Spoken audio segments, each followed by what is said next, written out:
Omongan jujur mantan pemain Manchester United soal Timnas Indonesia akhirnya terbukti. Timnas Indonesia di bawah asuhan Shin Tae-yong sedang mendapatkan banyak sorotan positif dari seluruh dunia. Bagaimana tidak, Timnas Indonesia menunjukkan perkembangan yang sangat pesat sejak dipegang kendalinya oleh Shin Tae-yong. Pasalnya, Timnas Indonesia berhasil tembus ke Piala Asia U23 dan kini Timnas Indonesia asuhan Shin Tae-yong akan berusaha menembus Piala Dunia 2026. Bahkan peningkatan pesat Timnas Indonesia kerap menjadi sorotan dari media negara lain, terutama Malaysia dan Vietnam yang menjadi musuh bebuyutan skuad Garuda di level ASEAN. Ternyata, jauh sebelum Timnas Indonesia berkembang pesat, mantan pemain Manchester United pernah bicara jujur soal skuad Garuda di masa depan. Siapa sangka, omongan jujur seorang mantan pemain Manchester United, David De Gea, soal masa depan Timnas Indonesia perlahan mulai terbukti. Di bawah asuhan Shin Tae-yong, Timnas Indonesia sudah seperti apa yang pernah disampaikan oleh sang kiper yang pernah menjadi rekan setim Cristiano Ronaldo itu. David De Gea sendiri merupakan seorang pemain sepak bola yang pernah memperkuat timnas Spanyol dan klub besar seperti Manchester United. Pada tahun 2015 lalu, David De Gea menyempatkan diri untuk menyambangi Indonesia untuk berlibur di Bali bersama pasangannya. Dalam salah satu momen, David De Gea ditanya media dan berbicara jujur soal timnas Indonesia di masa depan. Dengan penuh keyakinan, mantan pemain nomor 1 Manchester United itu menyebutkan bahwa timnas Indonesia akan mengalami perkembangan yang sangat pesat dalam waktu 5 hingga 10 tahun yang akan datang. 5 hingga 10 tahun ke depan, saya yakin sepak bola timnas Indonesia akan jauh lebih baik, ujar David De Gea. Jika federasi, pelatih dan pemain bagus, maka Indonesia akan secepatnya terlihat di ajang dunia, tegas David De Gea. Siapa sangka, apa yang dikatakan David De Gea 9 tahun yang lalu, akhirnya mulai terbukti.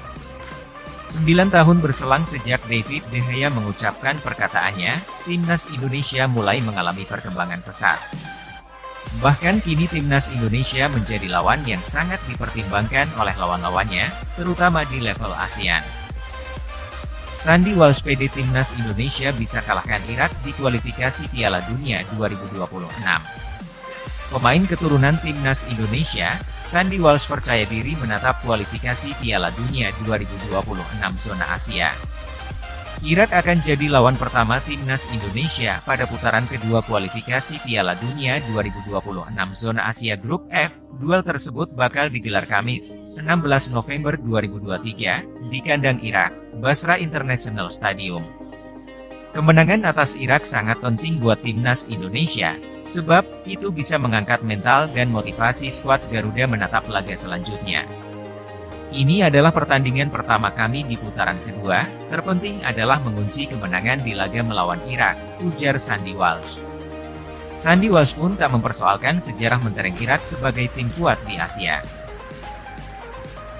Tidak masalah nanti melawan Irak, memang Irak bagus, mereka lebih baik dari kami, juga lawan yang berat bagi kami, tapi kami tidak takut, lanjutnya. Saya akan berusaha semaksimal mungkin, akan bekerja sekuat tenaga untuk bisa mengalahkan mereka, katanya menambahkan. Belum pernah kalah di Piala Dunia U17 2023, tim-tim ASEAN diminta segera berguru pada Timnas U17 Indonesia. Timnas U17 Indonesia secara tiba-tiba dijadikan panutan bagi tim-tim di kawasan ASEAN atau Asia Tenggara setelah tampil impresif di ajang Piala Dunia U17 2023. Skuad besutan Bima Sakti itu kembali mencatatkan hasil baik pada ajang Piala Dunia U17 2023. Timnas U17 Indonesia baru saja memainkan laga kedua grup A Piala Dunia U17 2023 pada malam ini, Senin, 13 November 2023, malam waktu Indonesia Barat. Garuda Asia bertarung melawan Panama U17 pada laga kedua grup A. Duel antara tim Asia Tenggara dan Amerika Tengah itu berlangsung di Stadion Gelora Bung Tomo, Surabaya. Dalam laga itu, Welber Jardim dan kawan-kawan sempat tertinggal lebih dulu dari tim berjuluk Los Canaleros Muda. Waldemar Castillo Jimenez sukses membuat tim tuan rumah terkejut dengan golnya. Gelandang serang tersebut membobol gawang Ikram Al-Ghifari pada menit ke-45 atau sesaat sebelum babak pertama berakhir. Untungnya, skuad Garuda Asia memiliki respons baik di babak kedua. Tak butuh waktu lama, pada menit ke-54 mereka sukses menyamai kedudukan. Arhan Kakak kembali berhasil mencuri perhatian di ajang ini. Satu golnya mampu membawa timnas U17 menyamakan kedudukan menjadi 1-1. Hingga akhir laga, skor tersebut tetap tak berubah.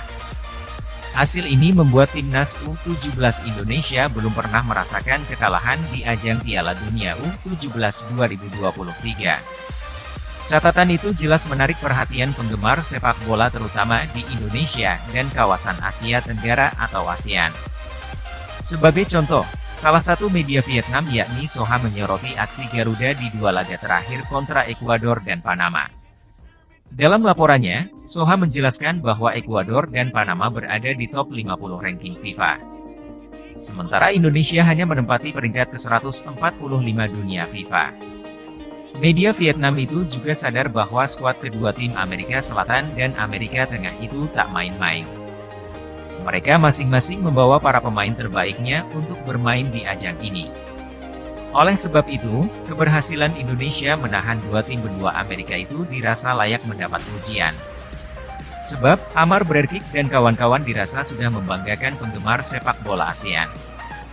Bahkan Soha tak tanggung-tanggung memberi saran ke beberapa tim Asia Tenggara.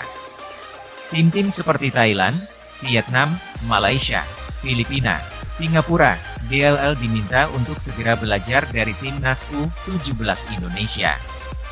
Perlu diketahui, di ranking FIFA Ekuador dan Panama masing-masing berada di peringkat ke-36 dan 44, tulis Soha. Kedua latar belakang sepak bola dua negara tersebut juga terkenal di dunia dan tentunya tim yang mereka kirim untuk Piala Dunia U17 2023 tentunya tak lemah.